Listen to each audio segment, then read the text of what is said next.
Hello everyone. आज हम लोग रिप्रोडक्शन इन प्लांट्स टॉपिक को देखेंगे, जो क्लास 5 से रिलेटेड है। डियर स्टूडेंट्स, हम लोग पिछले वीडियो में स्ट्रक्चर ऑफ अ सीड को देखा था। Structure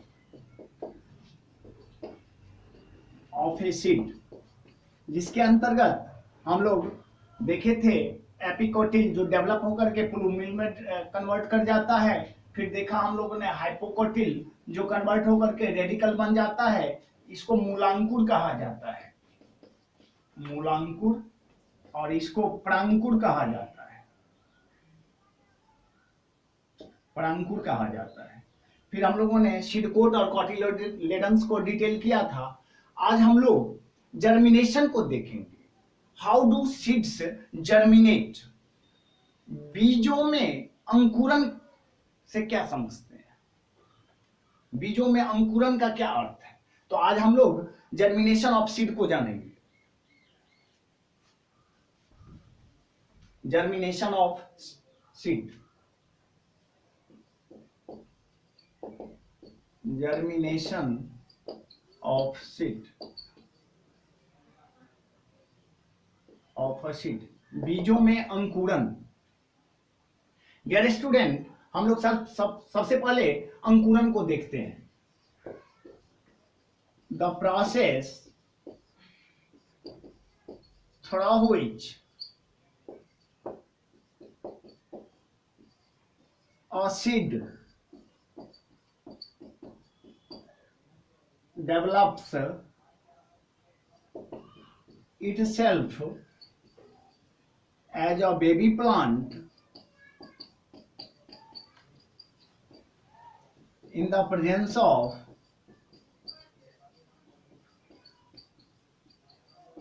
sunlight, water, and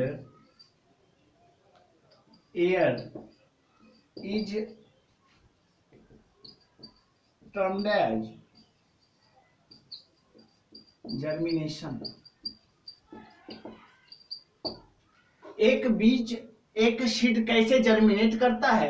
the process through which a seed develops itself, अपने आप को डेवलप कर लेता है एज अ बेबी प्लांट, शिशु पौधा में। लेकिन वैसे ही वो एक सीड कन्वर्ट नहीं हो सकता है शिशु पौधा में। उसके लिए सम फैक्टर्स की जरूरत होती है, और वो फैक्टर्स है आपका पहला सनलाइट। बीजों को हर हाल में सूर्य की उष्मा चाहिए, एंड वाटर, ताकि वो स्वेल्सअप हो सके। हम लोग भी बीजों को जो लगाते हैं उसको सबसे पहले 2-3 दिन शॉकिंग कर लेते हैं, पानी में डाल के उसको जो है स्वेल्सअप कर दिया जाता है, बीज फूल जाता है, and then air is needed, और तब अच्छी मिट्टी, फिर उचित उसको वायु चाहिए जर्मिनेशन करने के लिए। अब रही बात कौन कौन से स्टेप्स जर्मिनेशन में मदद करते हैं, और फिर ये प्लूम्यूल और रेडिकल का निर्माण होता है, और यही प्लूम्यूल आगे चल करके जो है सो सूट सिस्टम को का निर्माण करता है, और मूलांकुर रूट सिस्टम का निर्माण करता है। तब हम इन सभी स्टेप्स को बारी बारी से देखेंगे। जर्मिनेशन के अंतर्गत जो भी स्टेप्स होते हैं उसको देखेंगे।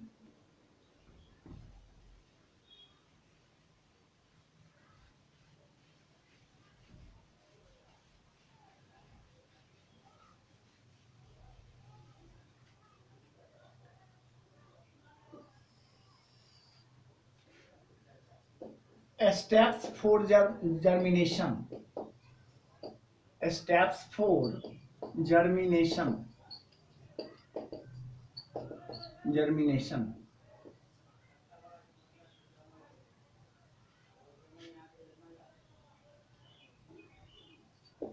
For germination. अंकुरन के लिए कौन कौन से रिक्वायरमेंट्स हैं, अब उन रिक्वायरमेंट्स को देखेंगे, और उनसे क्या क्या हमें फायदे हैं, उन बीजों को फायदा होता है, वो सभी फैक्ट्स को देखना है। When a seed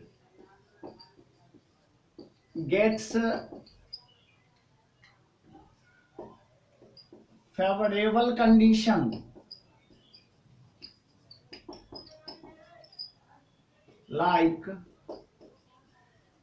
air, water and temperature, then they start to germinate. एक बीज कब अंकुरित होता है, अंकुरन के लिए उसे क्या क्या चाहिए? तो when a seed gets a favourable condition, जब एक सीड अपने मनमाफिक वातावरण को प्राप्त कर लेता है, like air, water and temperature, उसे पर्याप्त मात्रा में हवा मिले, पर्याप्त मात्रा में जल मिले, पर्याप्त मात्रा में सनलाइट या टेम्परेचर मिले, तो फिर वो सीड आसानी से जर्मिनेट कर जाएगा, क्योंकि उसे सही टेम्परेचर, सही एयर और वाटर मिल रहा है। डियर स्टूडेंट, अब हम दूसरा चरण को देखेंगे, वो क्या है?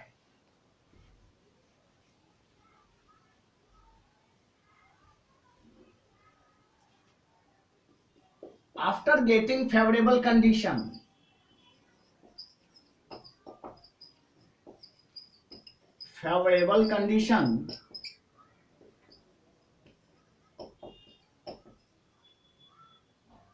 the shell of the embryo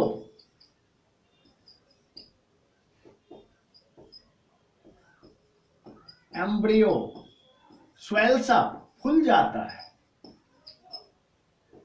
and divide into two parts.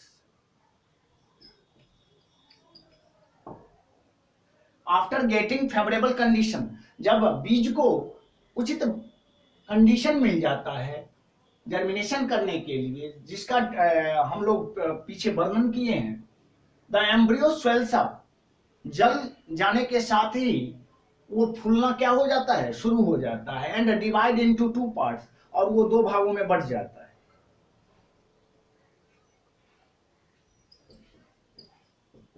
A small root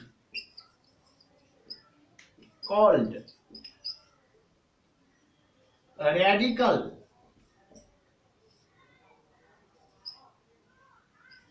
comes out and grows downward.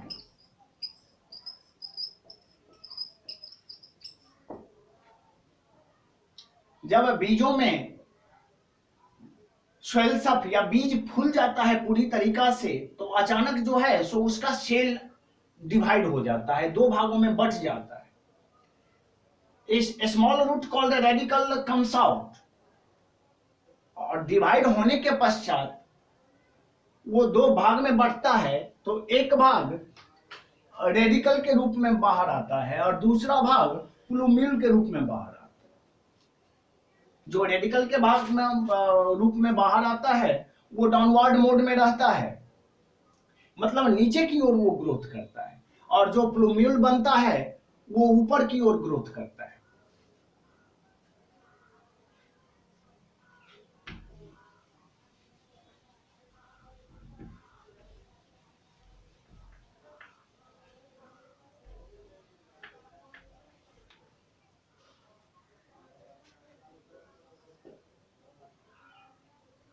Next, another part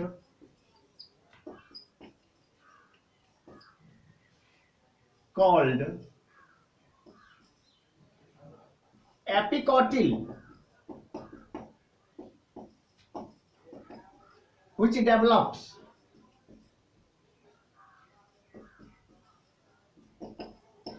into plumule,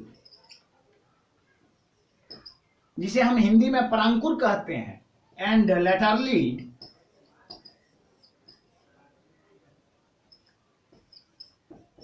it forms the shoot system.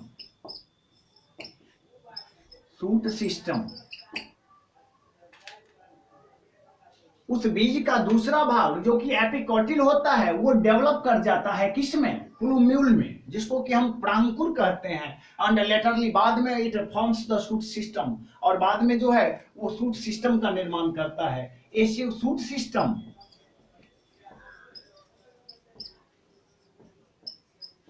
A shoot system contains buds, leaves, stems, flowers and fruits. और उस shoot system के कौन कौन से भाग हैं? तो सबसे पहला भाग को हम बर्ड्स कहते हैं, दूसरा भाग लीव्स है, तीसरा भाग स्टेम है, चौथा भाग फ्लावर्स है और पांचवा भाग फ्रूट्स है। मतलब एक सूट सिस्टम जो प्लूम्यूल से बनता है आगे जाकर के डेवलप करता है और डेवलप करके ये 5 फॉर्म्स में जो है सो अपने आप को विकसित कर देता है। डियर स्टूडेंट, अब हम लोग फ्लावर्स के बारे में जानेंगे, पौधों में इस फ्लावर्स का क्या योगदान है और फ्लावरिंग पार्ट के क्या क्या महत्व हैं, अब इसको देखेंगे।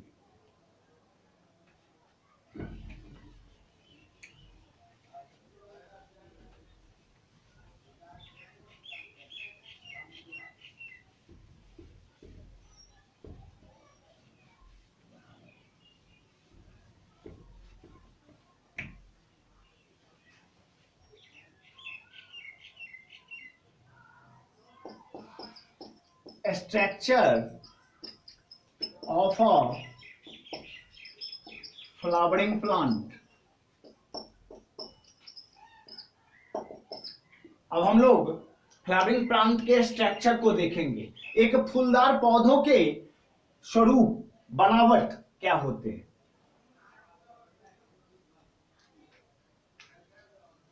द फ्लावरिंग प्लांट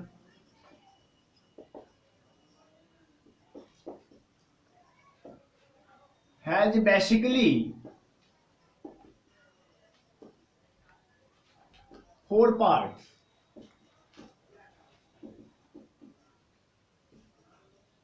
रूट्स, जिसे हम जड़ या मूल कहते हैं, मूल या जड़। स्टेम्स,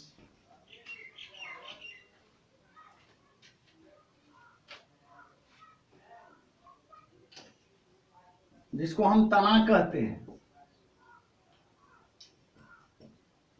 लीव्स, जिसको हम पत्तियां कहते हैं।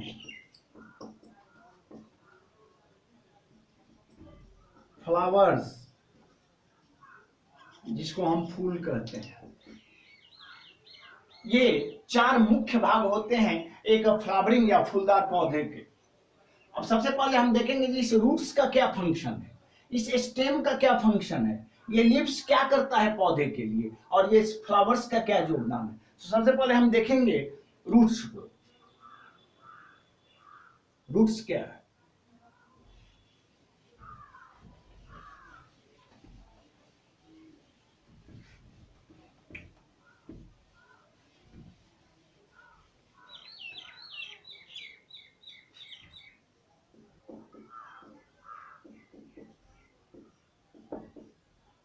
These support plants to the ground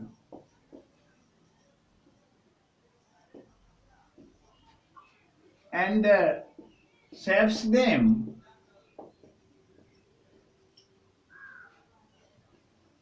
from uprooting।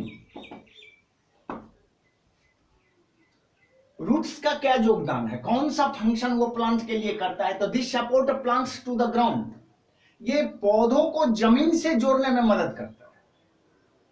उसको हिलने डुलने, हवा आंधी तूफान आने पर उसको हिलने डुलने नहीं देता है और स्ट्रिक्टली जो है सो उसको अपरूट होने से बचाता है, जड़, ताकि उसका ना उखड़ सके। इसलिए रूट्स हर एक प्लांट के लिए वरदान है, क्योंकि जब तक रूट्स ही नहीं रहेगा फिर वो पौधा सर्वाइवल नहीं हो सकता है। हमारा दूसरा टर्म जो है वो स्टेम्स है।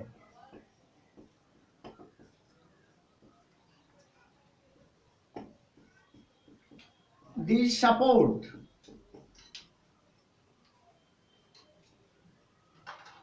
the plants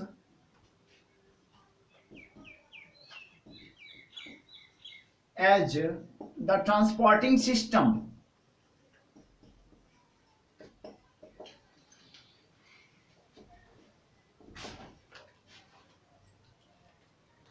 This support the plants as the transporting system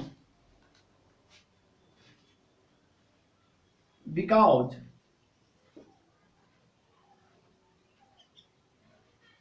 they have pipe-like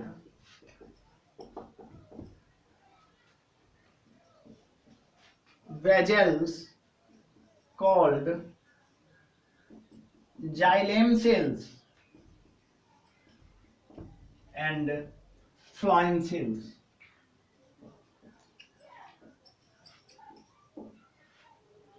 stems का क्या योगदान है पौधों के लिए? This supports the plants as the transporting system. इसे हम पौधों के लिए यातायात का अच्छा साधन मान सकते हैं। क्यों?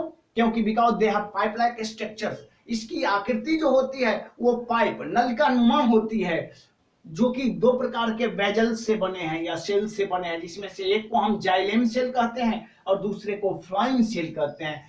अब रही बात, इसका तो नाम हम दे दिए ट्रांसपोर्टिंग सिस्टम, तो ये किन किन चीजों का ट्रांसपोर्ट करता है? तो जाइलेम सेल्स जो होते हैं वो वाटर को ट्रांसपोर्ट करते हैं from root to the tip, and again phloem cells transports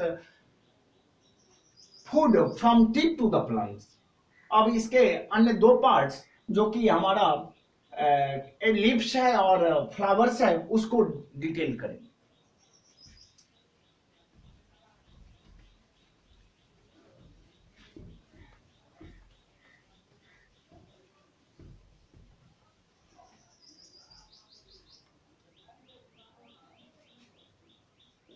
Leaves. Leaves are called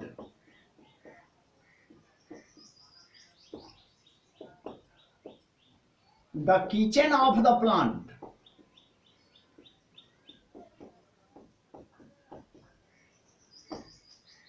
because they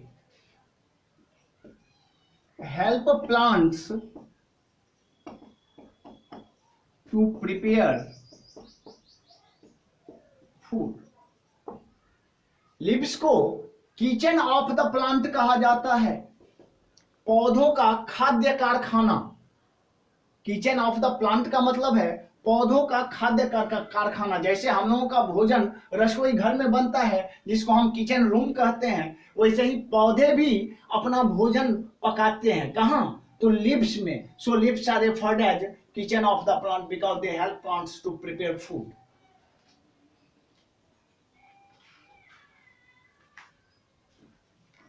flowers.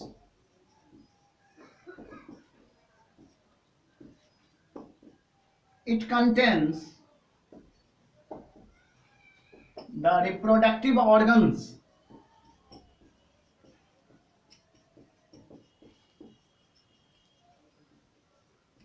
of the flowers.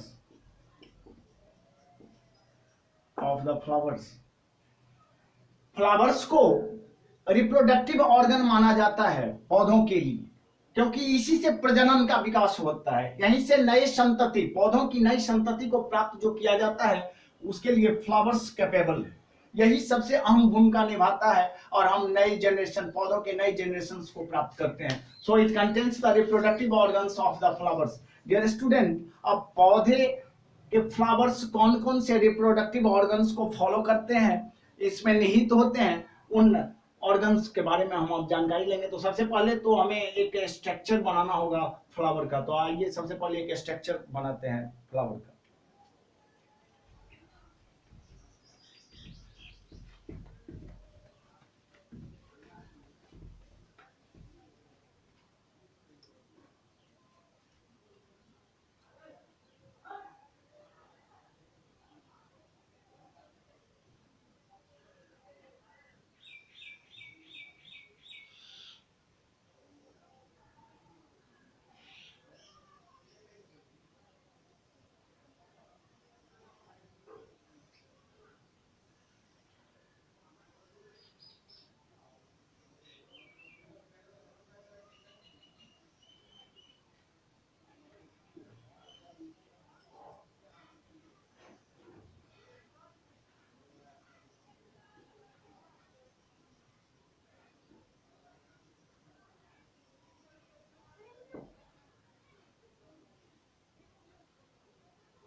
Dear students, यही एक फ्लावर का स्ट्रक्चर है जिसके बेसिकली यही लेवल्ड पार्ट होते हैं, जो कि ओवरीज है, पीटल्स है, स्टिग्मा है, स्टाइल है, स्टामेन है, एंथर है। इसको इस पार्ट को पेरिशेल कहा जाता है। अब हम बारी बारी से इन सभी फैक्ट्स को जानेंगे। तो सबसे पहले देखते हैं जो एक फ्लावर क्या क्या कंटेनिंग करता है।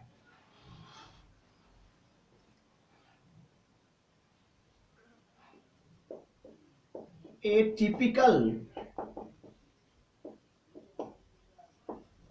फ्लावर हैज मेनली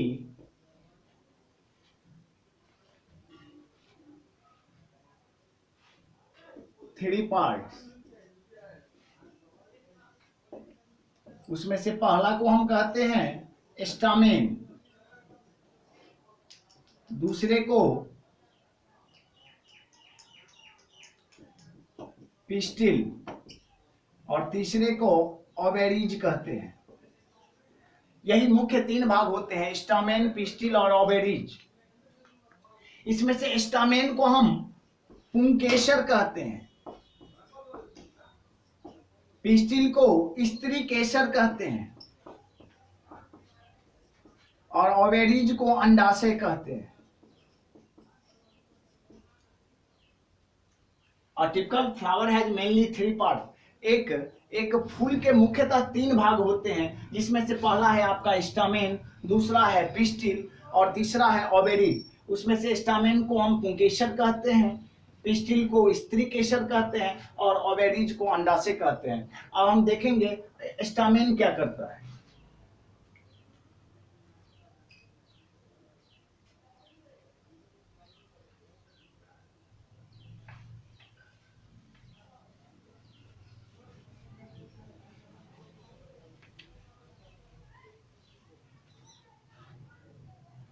स्टामेन, जिसको हम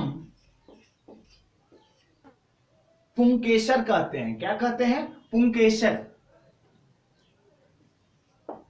it is referred as the male part of the flower। पौधे का एक फूल का ये पुरुष भाग है, मीन्स ये मेल पार्ट कहलाता है। इसके मुख्यतः एक पार्ट होते हैं जिसको हम एंथर कहते हैं। ये एंथर कलेक्शन करता है, it collects pollens from the external agents।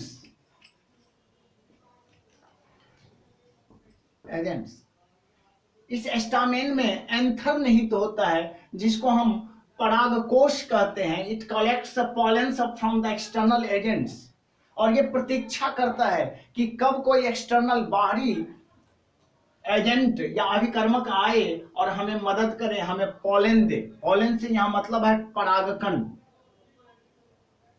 अब हम इसके दूसरे पार्ट पिस्टिल को देखेंगे।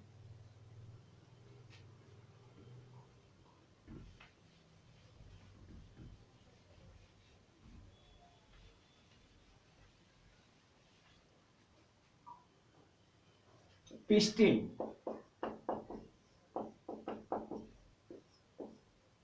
it is referred as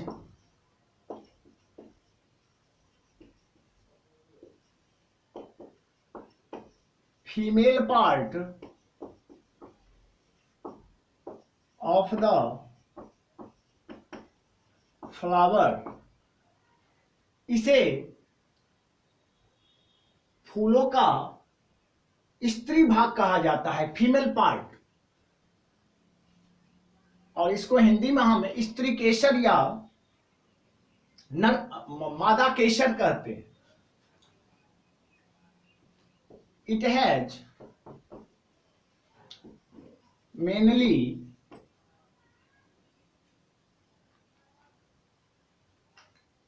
two parts.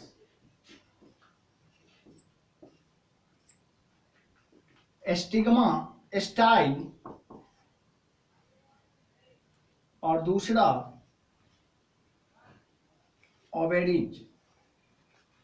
Style को हिंदी में वर्तिका कहते हैं, वर्तिका।